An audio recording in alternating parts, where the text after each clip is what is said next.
আরো একবার সেই ছবিটা দেখাবো আপনাদের, এক্সক্লুসিভ ছবি। মুখ্যমন্ত্রী মমতা বন্দ্যোপাধ্যায় তিনি আজ শিলিগুড়িতে যে বেসরকারি হাসপাতালে বিজেপি সাংসদ খগেন মুর্মু তিনি চিকিৎসাধীন সেখানে পৌঁছে যান এবং সেখানে গিয়ে বিজেপি সাংসদের সঙ্গে দেখা করেন, তার স্বাস্থ্যের খোঁজ খবর নেন। বেরিয়ে এসে মমতা বন্দ্যোপাধ্যায় বলেন যে তার সঙ্গে কথা হয়েছে, আপাতত তার অবস্থা স্থিতিশীল।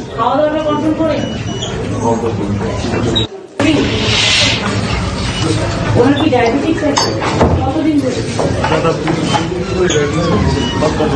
টেক কেয়ার করেন? দেখান, ইনসুলিন দেন, ওষুধ খান, খাওয়া দাওয়াটা কন্ট্রোল করেন। ওনার কি ডায়াবেটিস আছে? কতদিন ধরে টেক কেয়ার করেন? দেখান, ইনসুলিন দেন, ওষুধ খান, খাওয়া দাওয়াটা কন্ট্রোল করেন। ছবি দেখাচ্ছি আপনাদের খগেন মুর্মুকে দেখতে হাসপাতালে মুখ্যমন্ত্রী মমতা বন্দ্যোপাধ্যায়, একদম এক্সক্লুসিভ ছবি দেখাচ্ছি যে হাসপাতালে খগেন মুর্মু ভর্তি। সেখানে গিয়ে মমতা বন্দ্যোপাধ্যায় খগেন মুর্মুর সঙ্গে কথা বলেন, তার দ্রুত সুস্থতার কামনাও করেন।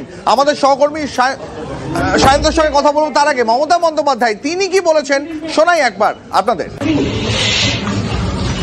ওনার কি ডায়াবেটিস আছে? কতদিন ধরে টেক কেয়ার করেন? দেখান, ইনসুলিন দেন, ওষুধ খান, খাওয়া দাওয়াটা কন্ট্রোল করেন। ওনার কি ডায়াবেটিস আছে? কতদিন ধরে টেক কেয়ার করেন? দেখান, ইনসুলিন দেন, ওষুধ খান, খাওয়া দাওয়াটা কন্ট্রোল করেন। ওনার কি ডায়াবেটিস আছে? কতদিন ধরে টেক কেয়ার করেন? দেখান। আপনারা শুনলেন খগেন মুর্মুকে জিজ্ঞেস করছেন মুখ্যমন্ত্রী মমতা বন্দ্যোপাধ্যায় যে আপনার কি ডায়াবেটিস রয়েছে। আরো বিস্তারিত জানবো, কথা বলবো। সায়ন্ত আমাদের সহকর্মী রয়েছেন আমাদের সঙ্গে। সায়ন্ত, কি কথা হলো আহত বিজেপি সাংসদ এবং রাজ্যের মুখ্যমন্ত্রীর মধ্যে?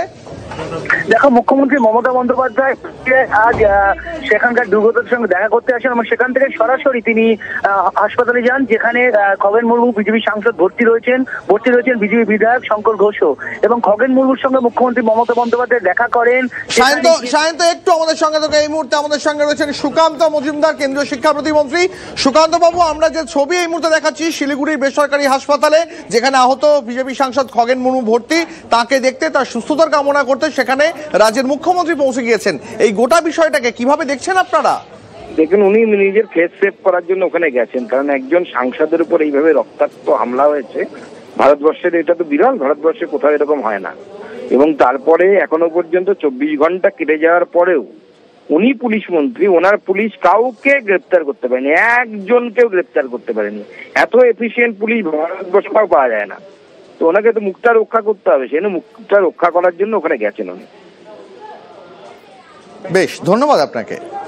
কথা বলছিলাম কেন্দ্রীয় শিক্ষা প্রতিমন্ত্রী সুকান্ত মজুমদারের সঙ্গে। মুখ রক্ষায় মুখ্যমন্ত্রী পৌঁছে গেছেন হাসপাতালে, এমনটাই দাবি করা হচ্ছে বিজেপির তরফ থেকে। সায়ন্ত আমাদের সহকর্মী আমাদের সঙ্গে ছিলেন, সরাসরি কথা বলবো আরো একবার সায়ন্তর সঙ্গে। সায়ন্ত, যেমনটা তোমাকে থামিয়েছিলাম আমি, কি কথা হলো দুজনের মধ্যে? দেখো, মুখ্যমন্ত্রী দুধিয়া থেকে বেরোনোর পর সরাসরি হাসপাতালে পৌঁছে যান। সেখানে গিয়ে বিজেপি সাংসদ খগেন মুর্মুর তার শারীরিক অবস্থার খোঁজ খবর নেন, চিকিৎসকদের সঙ্গে কথা বলেন, খগেন মুর্মুকে জিজ্ঞাসা করেন ব্যথা কোথায় কোথায় লেগেছে, কিভাবে হলো এবং তিনি কোথায় বসেছিলেন, এই বিষয়ে যেমন জিজ্ঞাসা করেন, তেমনি খগেন মুর্মু তাকে জানান যে ডায়াবেটিস রয়েছে, কতদিন ধরে রয়েছেন সেটাও